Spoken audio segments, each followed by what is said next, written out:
Hi guys, welcome to another edition of Cigar Chat. It's been a while since I've done an episode. Figured I'd chime in and do a little episode today. So today, our dear friend Jose Suarez, Pepe, from Union City, New Jersey, my old hometown, he passed away, age of 93 years old.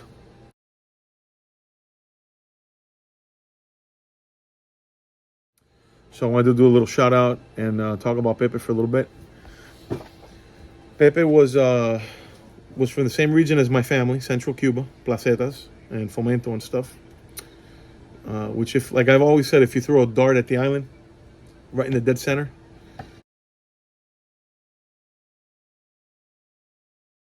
that's basically where the Seraphin family is from, and my mother's side of the family too, for that matter.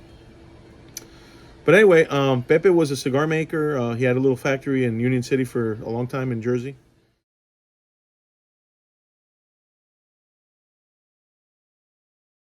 You guys that have been smoking cigars for a long time, you might remember Puros Indios, Cuba Aliados, which is making a comeback this year at the annual trade show. Of course, you know, the family that owned that also sold the brand. They sold the brand some time ago, and it's just making a comeback now after many, many years of absence. But Rolando Reyes was another one that was a very famous cigar maker in Union City in New Jersey, and then later on Miami, and of course later on Honduras. And then he took his brand and he became a sensation. Very meticulous man.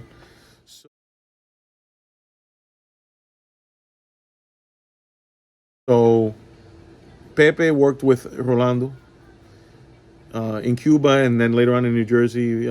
My uncle Rene, who worked with us also was part of that whole crew that worked with Rolando Reyes. Also passed away a couple years ago.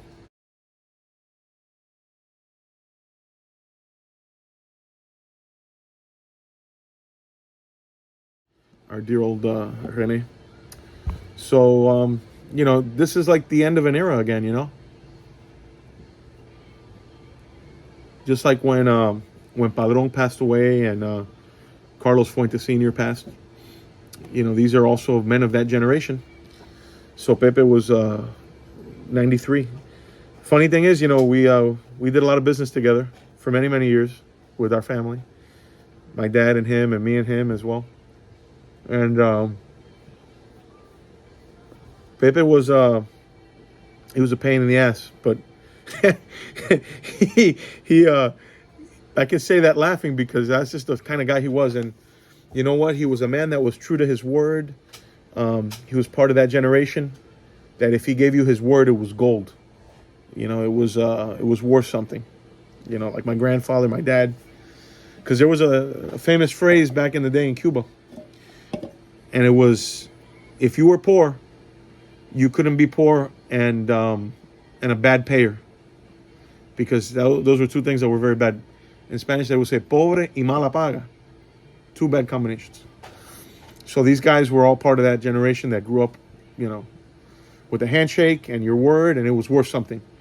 And that's been passed down to me as well. And that's how I do business, and that's how I've always been. And I take things like that serious, you know. But anyway, I'm definitely thinking about him today. I spoke with him probably about a week ago. I knew that the end was near because he was already very sick, and his heart was failing already. 93 years old. But the funny thing is, his daughter, she was telling me a couple weeks ago, I've talked to her this morning as well, but a couple weeks ago she said to me, she said, you know, everything that's going on and he's in bad shape, but he still wants to go to the factory every day. Every day he wants to go to the factory.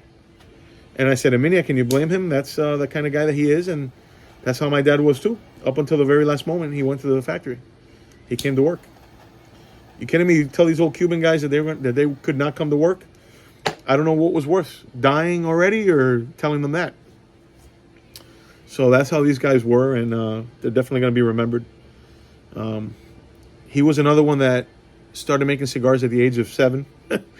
He showed me his ID card, which, God, if I find it, I'll put it here in the video. of him rolling cigars at the factory in Placetas. He was like 15 years old already. He was 15 years old and he was already like an actual cigar maker in the factory, in a factory called Reloa, which was in central Cuba, in Placetas. And, you know, these guys, when they go, they take a big piece of history with them because, like my dad used to say, yeah, eso no lo hacen más. They don't make that mold anymore. So, this cigar's for you, Pepe, here. Thinking about you today, buddy. Hopefully you'll see hi to Dad up there and you guys can smoke a cigar up in heaven. But anyway, so that's basically Pepe's story. Other things happening, going on with us. Good things are happening.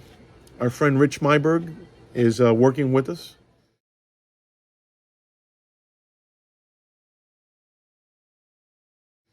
Rich is developing a lot of territories for me.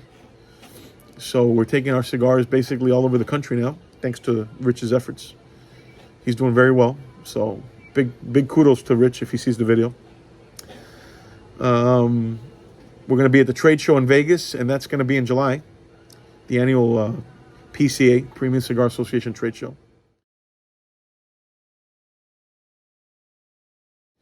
So we're looking forward to that. I think we're going to do really well. Showcase some of our brands that you guys, of course, have been enjoying throughout the months. The Don Ramon 1917, the Don Ramon 1942, Flor de Dampa, Prince of Wales, all of our brands. I mean, they're off to a really good start, and I couldn't do it without you guys. You know, the support that everybody's giving me, the love. I'm honored, you know. I'm really honored that that you guys are enjoying our cigars. That's what it's all about. So I'm sure Dad is up there watching too and happy with the results, I hope, anyway. He was a demanding boss, so I would always say to him, you know, we're going to do this, we're going to do that. And he would always say, you're going to, you know what, tú vas a pasar de verde pa podrido. You're going to pass from ripe to rotten. I said, why is that? He would be like, because you don't listen, you do things the way you want, whatever. Yeah, we were always going back and forth, you know. So that was always funny. But I think in the end he'd be happy with the results and what we're doing with the company. So it's been a while since I had done a little video. Just wanted to check in with you guys, let you know everything's going well.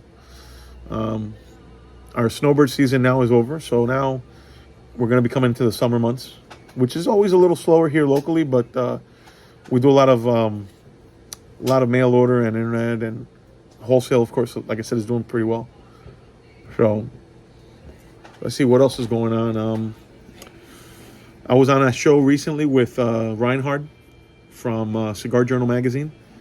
So if you guys haven't seen that, it's on the YouTube channel right here. So make sure to check it out. It's the Light 'em Up Lounge with Reinhard of Cigar Journal.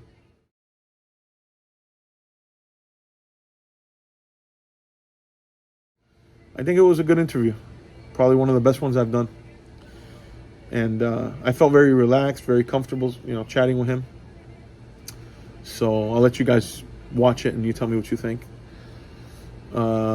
Another thing going on, the Rays locally. I mean, I haven't really followed baseball in a long time, but the Rays are doing really well.